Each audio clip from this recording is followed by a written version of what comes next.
guys, welcome back to another episode of Author Interviews with Jazz and Prose. I'm your host, Sai. Today, we're here with the lovely Kawonia Neely for her book, Mari Built a Park. Miss Kawonia, how are you doing today? I'm great. How are you doing? I'm well. Now, I know you're a little distant right now. Go ahead and tell the people where you're from. Just in case, guys, we have a little issues with technical difficulties. We're quite a distance away. So where are you calling from, Miss Kawonia? So today I'm actually calling from Malakunda, Senegal. So this is our favorite second home to the United States. So yeah. Yes. Okay, we love that. Okay. And so we're gonna get started with the cover of the book. Okay, I love to get started with the covers of the book. So go ahead and tell us how you came up with the cover for Mari Built a Park. So the inspiration for the cover, of course, was the story. So I wanted to be able to incorporate some of the details of the story without giving away the entire story. So the inspiration, of course, for the story is my daughter, Amadia, in which we call Mari. And she decides that she's going to build a playground in a much needed area that did not have a playground at all for kids, let alone an all-inclusive one. And she made it out of recycled goods. So that's where you see the tire, and then you see like the little slide in the back with like taped up boxes. So that was the inspiration for the cover. I absolutely love that. It's such a cute cover. Oh my gosh, I love that. So before we get into details of the book, go ahead and tell us a little bit about how you started your journey as a writer. Of course. So I've been a writer the majority of my life. I actually wrote like my first poem when I was 7 or 8 years old. So I've always been inspired by writers, of course, Black writers and folk poets and things like that. This is something that I've always done, but I hid it. It was a hidden talent of mine that some people did not know about. Of course, throughout school, in college and stuff, people, the teachers and things like that knew about it, but I was always kind of shy about putting anything out.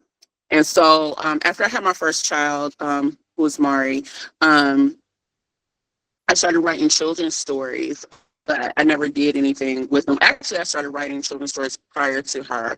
I wrote my first children's story about 25 years ago. And so I was writing different little stories, things that I would eventually thought I would want to turn into a book, and poems and stuff like that. And I just never did anything with it because I was really shy. And so, which leads us to now. I don't want to skip ahead in your questions. Oh, you're good. You're good. Okay, I love that. Yes. And yes, I do think having kids definitely inspires if you're a writer.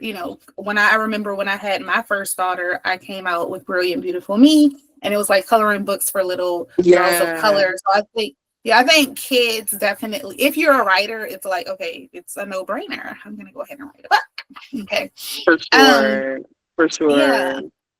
Yeah.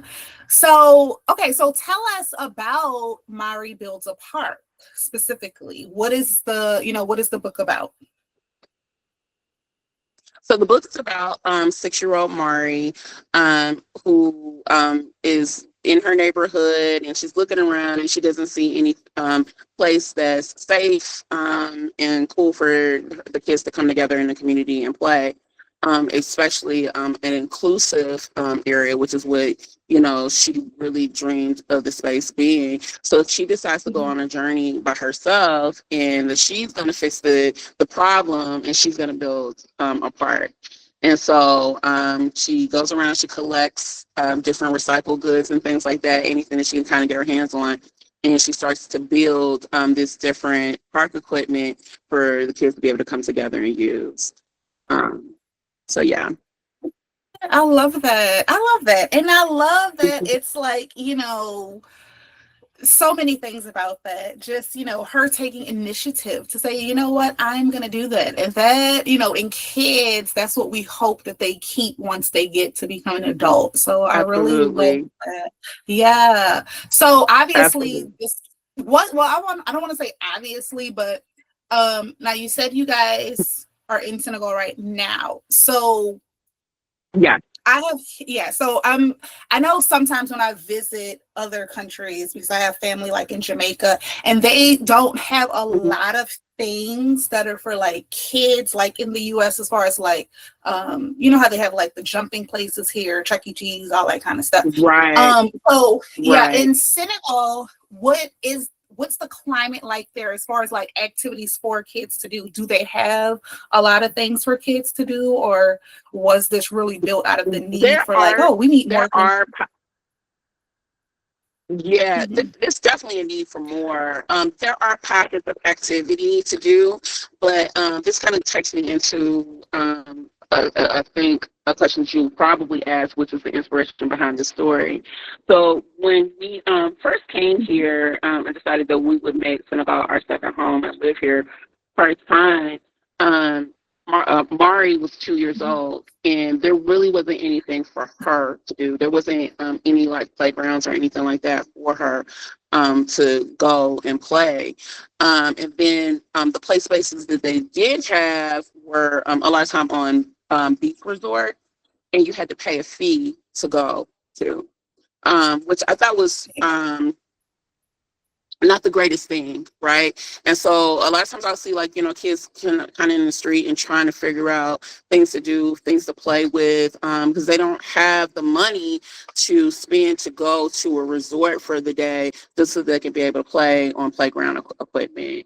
And so I really felt like there was a need for a space to be created for that. And that's basically the inspiration behind the story is looking for a place for my daughter to be able to interact with other kids naturally, where it's not like a forced environment like school or like an extracurricular activity, something that you have to pay for, but just somewhere, that's community driven that kids and parents can come together and just kind of meet up and play just like we have like in the United States.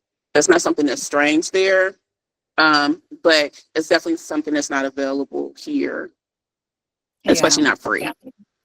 Yeah, yeah. Yeah. Well, we love guys, and you did. So you said, I know you mentioned that part of the funds from like the purchases from the book will be Mhm. donated to help build.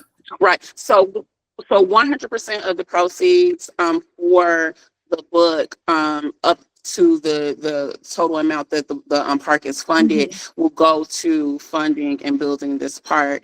And then 10% of the proceeds for the lifetime of the book or the lifetime of the park will go to maintaining the park. So, anybody that's traveled, to Africa knows that a lot of times one of the issues is infrastructure. So they don't have necessarily the infrastructure in place or the budget in place to maintain a space like this for free, which is one of the reasons Mhm. why a lot of places, do charge a fee. So we're working with the government here. Actually, the mayor of Malakunda allocated 1.6 hectares of land. So that's about 4 acres of land for us to be able to develop and build this park space that will be available to all children. Wow, that's amazing. I So, love that. mhm. Yeah, we got to give a round of applause for that, guys. That's amazing. And we'll have more Thank you. details about, yeah, we'll have more details about, the donating and all that once we get to that part. Um, Absolutely. yeah, as far as you putting the book together, okay. So, a couple of questions about Mhm. that. So, number one, like, how long did it take you to write the book? So yeah, let's start there. How long did Mhm. it take you to write it? I'm a fast writer, so it actually took me like maybe like a day and a half. Like Yeah. include like editing and kind of going back and like reworking the story and stuff like that. And kind of getting input from my family, seeing my kids' reaction to the story. Yeah. Because I really wanted like kids' real time reaction to the story and whether or not they wanted to see this character. So that took me like a day and a half to like finish like the actual script and then to like flesh it out as far as like how I would want the story broken down took me about a week. And then of Okay. course like the illustrations, which I did use AI for the illustrations. Yeah. Because it was really finding an illustrator to bring your Yeah. work to life is really hard. Hmm. And it was hard attack using the AI. So I just want to say that because I know AI gets a bad rap, but that was not easy using that at all. And Yeah. so Yeah. that process took me probably like 2 to 3 weeks. So almost like Mhm. a month for the whole thing. Okay, I love that. Yeah. And then the topic of it, Mhm. because I have a book called At the Park too, because when you have kids, like the park life is a thing. Okay. I'm always at the park with a kid. Right, right. So so yeah, so having a book for kids, that is something that both the parent and the child can relate to, because if you have little kids, you're Mhm. always at the park. So I love that. So as far as publishing it, did you go the self-publishing route or traditional publishing route? Self-publishing, Okay. self-published. Okay. And what was the determining factor? Like, why did you not say, oh, I want to go the traditionally published route? Actually, I have been researching on publishing for some years. Like I said, I've been writing Mhm. my entire life, and so I was trying to decide really what I wanted to do. And so when I kind of found out how a publisher supports you, especially as a new author, and realizing that a lot of the work was still falling on my shoulders, I was like, I might as well do this myself. Mhm. So, and then of course I knew there will be other stories that will come too. So I was just like, I'll just, Yeah. develop the company and do it myself. So Yeah. And yeah. that's the beauty. Yeah. That's the beauty of self publishing now, is like, if you Mhm. have the idea, you can literally publish the book. So I love that. Right. Yeah, yeah. Do you have a part of the book? So, well, was this your first book that you put out published? Yes, this is my first Okay. book that I actually published. So Okay.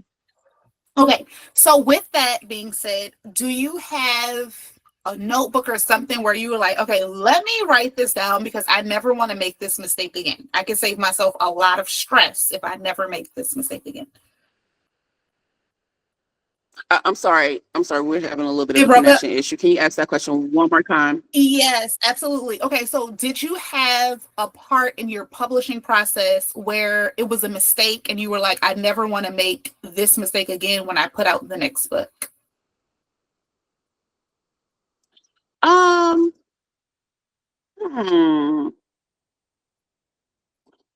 I don't think so. A beautiful thing about the internet is being able to be a part like of a lot of communities and like Facebook Mhm. groups and stuff like that, where people are open about their mistakes. And it kind of helps you to not Yes. fall into certain pitfalls, right? So Mhm. far so good. Knock on wood. So far so Yeah. good. I think the only thing that I was not prepared for was how difficult it would be formatting the book myself. Mm. That was, a really difficult process, and that took a really, really, really long time. And Yeah. that putting it on different platforms to use a totally different format for the same book, you know. So that was something that took me like days and days and days and days and days Yeah. to get down. So I would probably say that, for anybody that's self-publishing and you're going to put that stuff out there yourself, kind of research what that looks like for you and whether or not you want to, go ahead and format those books for you to save you some time. Yeah. Okay, so a person who wants to, like you, create a book and they're going to Hmm. donate proceeds, what advice would you Hmm. give to them with starting the research process for that? Um, well, I mean, the first thing I would say is, what is your why? And understanding your why and keeping that in the forefront through the entire process, because a lot of it may become frustrating. The second Mhm. thing that I did late, and I don't know why I did this late, is if it's going to be like your own cause that you're starting from scratch, make sure that you set up your nonprofit. Um, I don't know what I thought, but I was just like, oh, great, I'm gonna do this book and the proceeds is gonna go Mhm. to this, right? And so of Mhm. course then people want to know more about your why. They want to know more about Yeah. your nonprofit. They want to know more about your foundation. So that was something that I probably would have pumped the brakes on and made sure to have done that first before I started promoting the book. Of Mhm. course, all of that's in place now. Which I'm thankful for that. But I would say to do your research on that. Yeah. Also, what is your budget? What is your goal? Like, how are you going to push it? How are you going to promote it? Are you going to put any money into your promotion? And is that part of your donation process? All of that, right? So Yeah. I've definitely been blessed where I have a business. Actually, we have a couple of businesses where I was able to pull funds personally, and that still go towards the donation process. So I'm not trying to recoup money that I put into, promoting and things Yeah. like that.